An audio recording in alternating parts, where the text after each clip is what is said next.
ರಾಜ್ಯದಲ್ಲಿ ಸಾಕಷ್ಟು ದೊಡ್ಡ ಸುದ್ದಿ ಸದ್ದು ಮಾಡ್ತಾ ಇರುವಂತ ಮುಸ್ಲಿಮರಿಗೆ 4% ಮೀಸಲಾತಿ ಕೊಟ್ಟಿರುವಂತ ವಿಚಾರ ಈಗ ಸಾಕಷ್ಟು ದೊಡ್ಡ ಚರ್ಚೆಗೂ ಗ್ರಾಸವಾಗ್ತಾ ಇರುವಂತದ್ದು. ಜೊತೆಗೆ ಬಿಜೆಪಿ ಕೂಡ ಇದೇ ವಿಚಾರಕ್ಕೆ ಕೆಂಡಾಮಂಡಲಾಗಿದೆ. ರಾಜ್ಯಪಾಲರು ಕೂಡ ದೂರನ್ನ ಸಲ್ಲಿಕೆ ಮಾಡ್ತೀವಿ ಅಂತ ಹೇಳ್ತಾ ಇದೆ. ಯಾಕಂತ ಹೇಳಿದ್ರೆ ಎರಡೂ ಸದನಗಳಲ್ಲಿ ಬಿಲ್ ಅನ್ನ ಪಾಸ್ ಮಾಡ್ಕೊಂಡಿದೆ ಕಾಂಗ್ರೆಸ್ ಸರ್ಕಾರ. ಸಂವಿಧಾನ ವಿರೋಧಿ ಬಿಲ್ ಅಂತ ನಾಯಕರು ಆರೋಪವನ್ನ ಮಾಡ್ತಾ ಇದ್ದಾರೆ. ರಾಜ್ಯಪಾಲರು ಹಾಗೆ ರಾಷ್ಟ್ರಪತಿ ಅವರಿಗೆ ದೂರು ನೀಡಲು ಕೂಡ ಈಗ ಬಿಜೆಪಿ ನಿರ್ಧಾರವನ್ನ ಮಾಡಿಕೊಂಡಿದೆ. ಕಾನೂನು ಹೋರಾಟಕ್ಕೂ ಕೂಡ ಬಿಜೆಪಿ ನಾಯಕರು ಎಲ್ಲ ರೀತಿಯಾದಂತಹ ತಯಾರಿ ಕೂಡ ನಡೆಸ್ತಾ ಇದ್ದಾರೆ. ಜೊತೆಗೆ ಇದೇ ಬಿಲ್ ಪಾಸ್ ಮಾಡದಂತೆ ಗವರ್ನರ್ ಮೇಲೆ ಒತ್ತಡಕ್ಕೆ ಬಿಜೆಪಿ ಪ್ಲಾನ್ ಅನ್ನ ನಡೆಸ್ತಾ ಇದೆ. ನೋಡಿ, ಇದು ಮ್ಯಾಟ್ರು.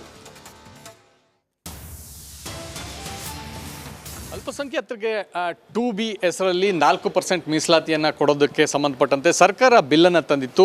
ಎರಡೂ ಸದನದಲ್ಲೂ ಕೂಡ ಈಗ ಬಿಲ್ ಪಾಸ್ ಆಗಿರ್ತಕ್ಕಂಥದ್ದು. ಇದನ್ನು ವಿರೋಧಿಸಿ ಬಿಜೆಪಿ ಏನು ಬಾವಿಗಿಳಿದು ಪ್ರತಿಭಟನೆಯನ್ನು ಕೂಡ ಮಾಡಲಾಗಿತ್ತು.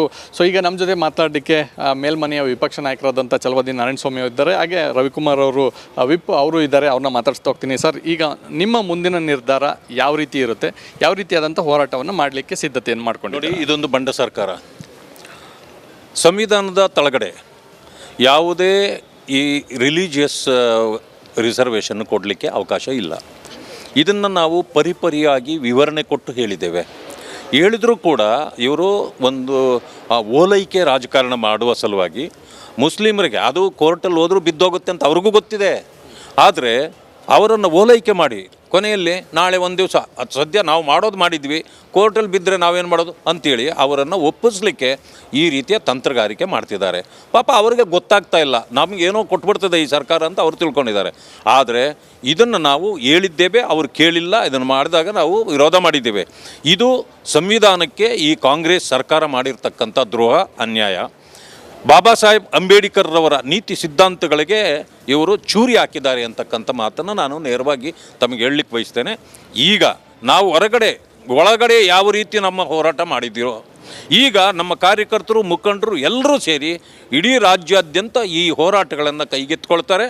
ಇದರ ವಿರುದ್ಧವಾಗಿ ನಾವು ದೊಡ್ಡ ಒಂದು ಮಟ್ಟದ ಹೋರಾಟವನ್ನು ಮಾಡ್ತೇವೆ. ಸರ್, ಈಗಾಗಲೇ ಕೆಳಮನೆಯಿಂದ ರಾಜ್ಯಪಾಲರನ್ನು ಭೇಟಿಯಾಗಿ ಒಂದು ಮನವಿಯನ್ನು ಕೂಡ ಕೊಟ್ಟಿದ್ದಾರೆ. ಈ ರೀತಿಯಾದ ಕಾನೂನು ವಿರೋಧ ಅಥವಾ ಸಂವಿಧಾನ ವಿರೋಧವಾಗಿ ಬಿಲ್ಲನ್ನು ತಂದಿದ್ದಾರೆ, ಯಾವುದೇ ಕಾರಣಕ್ಕೂ ಪಾಸ್ ಮಾಡಬಾರ್ದು ಅಂತ. ರಾಜ್ಯಪಾಲರು ಪದೇ ಪದೇ ಈ ರೀತಿಯಾದಂಥ ಬಿಲ್ಲನ್ನು ವಾಪಸ್ ಕಳಿಸ್ತಾ ಇದ್ದಾರೆ ಅನ್ನೋಂಥ ಆರೋಪವನ್ನು ಕೂಡ ಸರ್ಕಾರ ಮಾಡ್ತಾ ಇದೆ. ಒಂದು ವೇಳೆ ಈ ಬಿಲ್ಲನ್ನು ವಾಪಸ್ ಕೊಟ್ಟರೆ ಸರ್ಕಾರ ಮತ್ತೆ ಮುಗಿಬೀಳೋ ಸಾಧ್ಯತೆ ಇರುತ್ತೆ. ಈಗ ಪರಿಸ್ಥಿತಿ ಏನಂತಂದರೆ, ಅಸಂವಿಧಾನಿಕವಾಗಿ ಈ ಸರ್ಕಾರ ನಡ್ಕೊಳ್ತದೆ, ಬಿಲ್ಗಳನ್ನು ಪಾಸ್ ಮಾಡ್ತದೆ. ಆಗ ನಾವು ಹೇಳ್ತೇವೆ, ವಿರೋಧ ಮಾಡ್ತೇವೆ, ಇದು ಸರಿಯಾದ ಕ್ರಮ ಅಲ್ಲ ಅಂತ. ಆಗಿದ್ದರೂ ಇವರು ಮಾಡಿ ಕಳಿಸಿದಾಗ ಅಲ್ಲಿಗೆ ಗವರ್ನರ್ಗೆ ಗೊತ್ತಾಗತ್ತೆ. ರಾಜ್ಯಪಾಲರು ಏನು ಮಾಡಬೇಕು? ಕಾನೂನು ಅಡಿಯಲ್ಲಿ ಅವರು ಸರಿ ಇದ್ದರೆ ಒಪ್ಪಿಗೆ ಕೊಡ್ತಾರೆ, ಇಲ್ಲ ಅಂತಂದರೆ ಇದು ಸರಿ ಇಲ್ಲ, ಇದನ್ನು ವಿವರಣೆ ಕೊಡಿ ಅಂತ ವಾಪಸ್ ಕಳಿಸ್ತಾರೆ.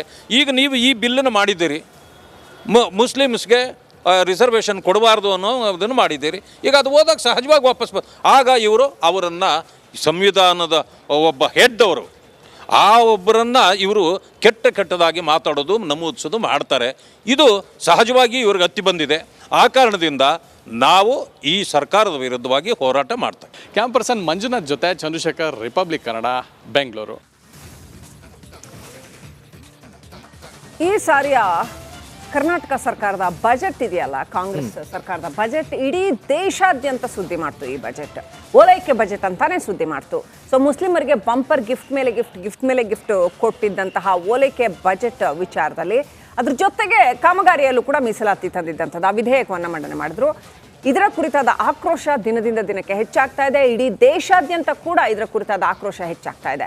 ಇದೀಗ ಬಿಜೆಪಿಯ ನಾಯಕರೊಬ್ಬರು, ರಾಷ್ಟ್ರಮಟ್ಟದ ನಾಯಕರೊಬ್ಬರು ಈ ಕಾಂಗ್ರೆಸ್ ಕಾಂಟ್ರಾಕ್ಟ್ ಜಿಹಾದ್, ಲ್ಯಾಂಡ್ ಜಿಹಾದ್ ಅಂತ ಮಾತನಾಡ್ತಾ ಇದ್ರು. ಜೊತೆಗೆ ಬೇರೆ ಥರದ ಲವ್ ಜಿಹಾದ್ ಇವೆಲ್ಲ ಮಾತಾಡ್ತಾ ಇದ್ವಿ. ಹೊಸ ಶಬ್ದ ಇದು, ಕಾಂಟ್ರಾಕ್ಟ್ ಜಿಹಾದ್. ಆ ಕಾಂಟ್ರಾಕ್ಟ್ ಜಿಹಾದ್ ಮಾಡ್ತಾ ಇದೆ ಕಾಂಗ್ರೆಸ್ ಅಂತ ಆರೋಪ ಮಾಡಿದ್ದಾರೆ. ಯಾರು ಆ ಲೀಡರ್? ಡೀಟೇಲ್ಸ್ ಏನು ನೋಡಿ.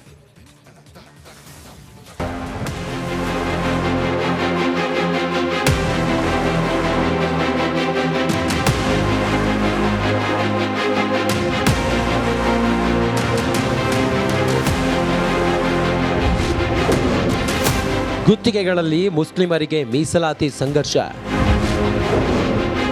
ಕರ್ನಾಟಕದಲ್ಲಿ ಕಾಂಗ್ರೆಸ್ ಕಾಂಟ್ರಾಕ್ಟ್ ಜಿಹಾದ್. ರಾಜ್ಯ ರಾಜಕಾರಣದಲ್ಲಿ ಸದ್ಯ ಹನಿ ಟ್ರ್ಯಾಪ್ ಮತ್ತು ಮುಸ್ಲಿಂ ಮೀಸಲಾತಿ ವಿಚಾರಗಳು ಸಾಕಷ್ಟು ಕೋಲಾಹಲವನ್ನ ಗೆಬ್ಬಿಸಿವೆ. ಬಜೆಟ್ ಅಧಿವೇಶನದಲ್ಲಿ ಮುಸ್ಲಿಂ ಮೀಸಲಾತಿ ವಿಧೇಯಕ ಕುರಿತು ಹೈಡ್ರಾಮವೇ ನಡೆದಿತ್ತು. ಪರ ವಿರೋಧದ ಮಧ್ಯೆ ಕೊನೆಗೂ ಮುಸ್ಲಿಮರಿಗೆ ಗುತ್ತಿಗೆಯಲ್ಲಿ ಮೀಸಲಾತಿ ಮಸೂದೆ ಅಂಗೀಕಾರವಾಗಿದೆ. ಸದ್ಯ ಈ ವಿಚಾರವಾಗಿ ಸರ್ಕಾರದ ವಿರುದ್ಧ ತೊಡೆತಟ್ಟಿರುವ ಬಿಜೆಪಿ ರಾಷ್ಟ್ರ ಮಟ್ಟದಲ್ಲಿ ಸಿದ್ದರಾಮಯ್ಯ ಸರ್ಕಾರದ ನೀತಿಯನ್ನ ಪ್ರಶ್ನೆ ಮಾಡ್ತಿದೆ. ಸಿದ್ದರಾಮಯ್ಯ ಸರ್ಕಾರದ ನಡೆಯನ್ನ ಖಂಡಿಸಿರೋ ಬಿಜೆಪಿ ಕರ್ನಾಟಕದಲ್ಲಿ ಕಾಂಗ್ರೆಸ್ ಕಾಂಟ್ರಾಕ್ಟ್ ಜಿಹಾದ್ ನಡೆಸುತ್ತಿದೆ ಎಂದು ಆರೋಪಿಸಿದೆ.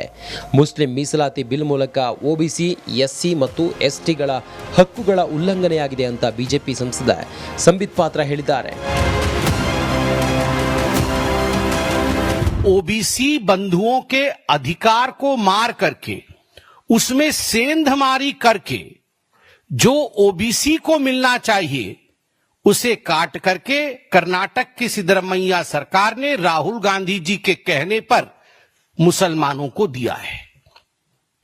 This is an infringement into the rights of the OBCs of the country.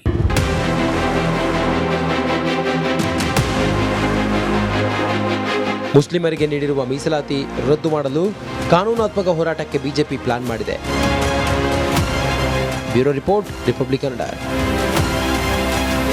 ರಾಜ್ಯದಲ್ಲಿ ಸಾಕಷ್ಟು ದೊಡ್ಡ ಸುದ್ದಿ ಸದ್ದು ಮಾಡ್ತಾ ಇರುವಂತ ಮುಸ್ಲಿಮರಿಗೆ 4% ಮೀಸಲಾತಿ ಕೊಟ್ಟಿರುವಂತ ವಿಚಾರ ಈಗ ಸಾಕಷ್ಟು ದೊಡ್ಡ ಚರ್ಚೆಗೂ ಗ್ರಾಸವಾಗ್ತಾ ಇರುವಂತದ್ದು. ಜೊತೆಗೆ ಬಿಜೆಪಿ ಕೂಡ ಇದೇ ವಿಚಾರಕ್ಕೆ ಕೆಂಡಾಮಂಡಲಾಗಿದೆ. ರಾಜ್ಯಪಾಲರು ಕೂಡ ದೂರನ್ನ ಸಲ್ಲಿಕೆ ಮಾಡ್ತೀವಿ ಅಂತ ಹೇಳ್ತಾ ಇದೆ. ಯಾಕಂತ ಹೇಳಿದ್ರೆ ಎರಡೂ ಸದನಗಳಲ್ಲಿ ಬಿಲ್ ಅನ್ನ ಪಾಸ್ ಮಾಡ್ಕೊಂಡಿದೆ ಕಾಂಗ್ರೆಸ್ ಸರ್ಕಾರ. ಸಂವಿಧಾನ ವಿರೋಧಿ ಬಿಲ್ ಅಂತ ನಾಯಕರು ಆರೋಪವನ್ನ ಮಾಡ್ತಾ ಇದ್ದಾರೆ. ರಾಜ್ಯಪಾಲರು ಹಾಗೆ ರಾಷ್ಟ್ರಪತಿ ಅವರಿಗೆ ದೂರು ನೀಡಲು ಕೂಡ ಈಗ ಬಿಜೆಪಿ ನಿರ್ಧಾರವನ್ನ ಮಾಡಿಕೊಂಡಿದೆ. ಕಾನೂನು ಹೋರಾಟಕ್ಕೂ ಕೂಡ ಬಿಜೆಪಿ ನಾಯಕರು ಎಲ್ಲ ರೀತಿಯಾದಂತಹ ತಯಾರಿ ಕೂಡ ನಡೆಸ್ತಾ ಇದ್ದಾರೆ. ಜೊತೆಗೆ ಇದೇ ಬಿಲ್ ಪಾಸ್ ಮಾಡದಂತೆ ಗವರ್ನರ್ ಮೇಲೆ ಒತ್ತಡಕ್ಕೆ ಬಿಜೆಪಿ ಪ್ಲಾನ್ ಅನ್ನ ನಡೆಸ್ತಾ ಇದೆ. ನೋಡಿ, ಇದು ಮ್ಯಾಟ್ರು. ಅಲ್ಪಸಂಖ್ಯಾತರಿಗೆ 2B ಹೆಸರಲ್ಲಿ 4% ಮೀಸಲಾತಿಯನ್ನು ಕೊಡೋದಕ್ಕೆ ಸಂಬಂಧಪಟ್ಟಂತೆ ಸರ್ಕಾರ ಬಿಲ್ಲನ್ನು ತಂದಿತ್ತು. ಎರಡೂ ಸದನದಲ್ಲೂ ಕೂಡ ಈಗ ಬಿಲ್ ಪಾಸ್ ಆಗಿರ್ತಕ್ಕಂಥದ್ದು. ಇದನ್ನು ವಿರೋಧಿಸಿ ಬಿಜೆಪಿ ಏನು ಬಾವಿಗಿಳಿದು ಪ್ರತಿಭಟನೆಯನ್ನು ಕೂಡ ಮಾಡಲಾಗಿತ್ತು.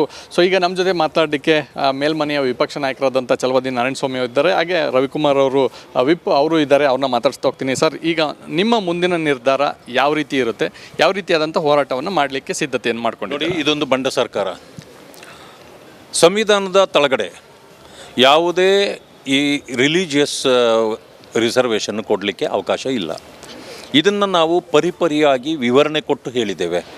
ಹೇಳಿದರೂ ಕೂಡ ಇವರು ಒಂದು ಓಲೈಕೆ ರಾಜಕಾರಣ ಮಾಡುವ ಸಲುವಾಗಿ ಮುಸ್ಲಿಮರಿಗೆ ಅದು ಕೋರ್ಟಲ್ಲಿ ಹೋದರೂ ಬಿದ್ದೋಗುತ್ತೆ ಅಂತ ಅವ್ರಿಗೂ ಗೊತ್ತಿದೆ. ಆದರೆ ಅವರನ್ನು ಓಲೈಕೆ ಮಾಡಿ ಕೊನೆಯಲ್ಲಿ ನಾಳೆ ಒಂದು ದಿವಸ ಅದು ಸದ್ಯ ನಾವು ಮಾಡೋದು ಮಾಡಿದ್ವಿ, ಕೋರ್ಟಲ್ಲಿ ಬಿದ್ದರೆ ನಾವೇನು ಮಾಡೋದು ಅಂತೇಳಿ ಅವರನ್ನು ಒಪ್ಪಿಸ್ಲಿಕ್ಕೆ ಈ ರೀತಿಯ ತಂತ್ರಗಾರಿಕೆ ಮಾಡ್ತಿದ್ದಾರೆ. ಪಾಪ ಅವರಿಗೆ ಗೊತ್ತಾಗ್ತಾ ಇಲ್ಲ, ನಮಗೇನೋ ಕೊಟ್ಬಿಡ್ತದೆ ಈ ಸರ್ಕಾರ ಅಂತ ಅವ್ರು ತಿಳ್ಕೊಂಡಿದ್ದಾರೆ. ಆದರೆ ಇದನ್ನು ನಾವು ಹೇಳಿದ್ದೇವೆ, ಅವ್ರು ಕೇಳಿಲ್ಲ. ಇದನ್ನು ಮಾಡಿದಾಗ ನಾವು ವಿರೋಧ ಮಾಡಿದ್ದೇವೆ. ಇದು ಸಂವಿಧಾನಕ್ಕೆ ಈ ಕಾಂಗ್ರೆಸ್ ಸರ್ಕಾರ ಮಾಡಿರ್ತಕ್ಕಂಥ ದ್ರೋಹ, ಅನ್ಯಾಯ.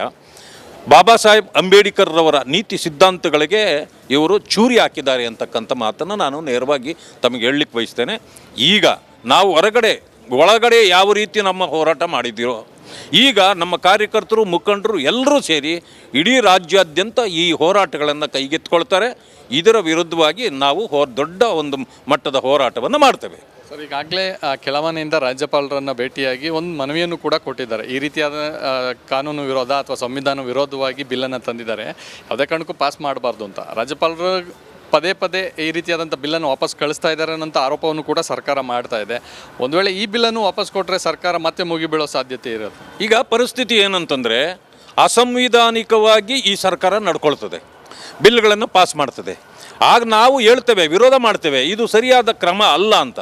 ಆಗಿದ್ದರೂ ಇವರು ಮಾಡಿ ಕಳಿಸಿದಾಗ ಅಲ್ಲಿಗೆ ಗವರ್ನರ್ಗೆ ಗೊತ್ತಾಗತ್ತೆ. ರಾಜ್ಯಪಾಲರು ಏನು ಮಾಡಬೇಕು? ಕಾನೂನು ಅಡಿಯಲ್ಲಿ ಅವರು ಸರಿ ಇದ್ದರೆ ಒಪ್ಪಿಗೆ ಕೊಡ್ತಾರೆ, ಇಲ್ಲ ಅಂತಂದರೆ ಇದು ಸರಿ ಇಲ್ಲ, ಇದನ್ನು ವಿವರಣೆ ಕೊಡಿ ಅಂತ ವಾಪಸ್ ಕಳಿಸ್ತಾರೆ. ಈಗ ನೀವು ಈ ಬಿಲ್ಲನ್ನು ಮಾಡಿದ್ದೀರಿ, ಮುಸ್ಲಿಮ್ಸ್ಗೆ ರಿಸರ್ವೇಷನ್ ಕೊಡಬಾರ್ದು ಅನ್ನೋದನ್ನು ಮಾಡಿದ್ದೀರಿ. ಈಗ ಅದು ಹೋದಾಗ ಸಹಜವಾಗಿ ವಾಪಸ್ ಆಗ ಇವರು ಅವರನ್ನು ಸಂವಿಧಾನದ ಒಬ್ಬ ಹೆಡ್ ಅವರು ಆ ಒಬ್ಬರನ್ನ ಇವರು ಕೆಟ್ಟದಾಗಿ ಮಾತಾಡೋದು ನಮೂದಿಸೋದು ಮಾಡ್ತಾರೆ. ಇದು ಸಹಜವಾಗಿ ಇವ್ರಿಗೆ ಹತ್ತಿ ಬಂದಿದೆ.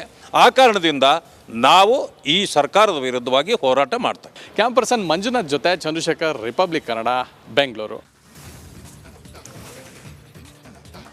ಈ ಸಾರಿಯ ಕರ್ನಾಟಕ ಸರ್ಕಾರದ ಬಜೆಟ್ ಇದೆಯಲ್ಲ, ಕಾಂಗ್ರೆಸ್ ಸರ್ಕಾರದ ಬಜೆಟ್ ಇಡೀ ದೇಶಾದ್ಯಂತ ಸುದ್ದಿ ಮಾಡ್ತು. ಈ ಬಜೆಟ್ ಓಲೈಕೆ ಬಜೆಟ್ ಅಂತಾನೆ ಸುದ್ದಿ ಮಾಡ್ತು. ಸೊ ಮುಸ್ಲಿಮರಿಗೆ ಬಂಪರ್ ಗಿಫ್ಟ್ ಮೇಲೆ ಗಿಫ್ಟ್ ಕೊಟ್ಟಿದ್ದಂತಹ ಓಲೈಕೆ ಬಜೆಟ್ ವಿಚಾರದಲ್ಲಿ ಅದ್ರ ಜೊತೆಗೆ ಕಾಮಗಾರಿಯಲ್ಲೂ ಕೂಡ ಮೀಸಲಾತಿ ತಂದಿದ್ದಂಥದ್ದು ಆ ವಿಧೇಯಕವನ್ನು ಮಂಡನೆ ಮಾಡಿದ್ರು. ಇದರ ಕುರಿತಾದ ಆಕ್ರೋಶ ದಿನದಿಂದ ದಿನಕ್ಕೆ ಹೆಚ್ಚಾಗ್ತಾ ಇದೆ. ಇಡೀ ದೇಶಾದ್ಯಂತ ಕೂಡ ಇದರ ಕುರಿತಾದ ಆಕ್ರೋಶ ಹೆಚ್ಚಾಗ್ತಾ ಇದೆ. ಇದೀಗ ಬಿಜೆಪಿಯ ನಾಯಕರೊಬ್ಬರು, ರಾಷ್ಟ್ರಮಟ್ಟದ ನಾಯಕರೊಬ್ಬರು ಈ ಕಾಂಗ್ರೆಸ್ ಕಾಂಟ್ರಾಕ್ಟ್ ಜಿಹಾದ್, ಲ್ಯಾಂಡ್ ಜಿಹಾದ್ ಅಂತ ಮಾತನಾಡ್ತಾ ಇದ್ರು, ಜೊತೆಗೆ ಬೇರೆ ಬೇರೆ ಥರದ ಲವ್ ಜಿಹಾದ್ ಇವೆಲ್ಲ ಮಾತನಾಡ್ತಾ ಇದ್ರು. ಹೊಸ ಶಬ್ದ ಇದು, ಕಾಂಟ್ರಾಕ್ಟ್ ಜಿಹಾದ್. ಆ ಕಾಂಟ್ರಾಕ್ಟ್ ಜಿಹಾದ್ ಮಾಡ್ತಾ ಇದೆ ಕಾಂಗ್ರೆಸ್ ಅಂತ ಆರೋಪ ಮಾಡಿದ್ದಾರೆ. ಯಾರು ಆ ಲೀಡರ್, ಡೀಟೇಲ್ಸ್ ಏನು ನೋಡಿ.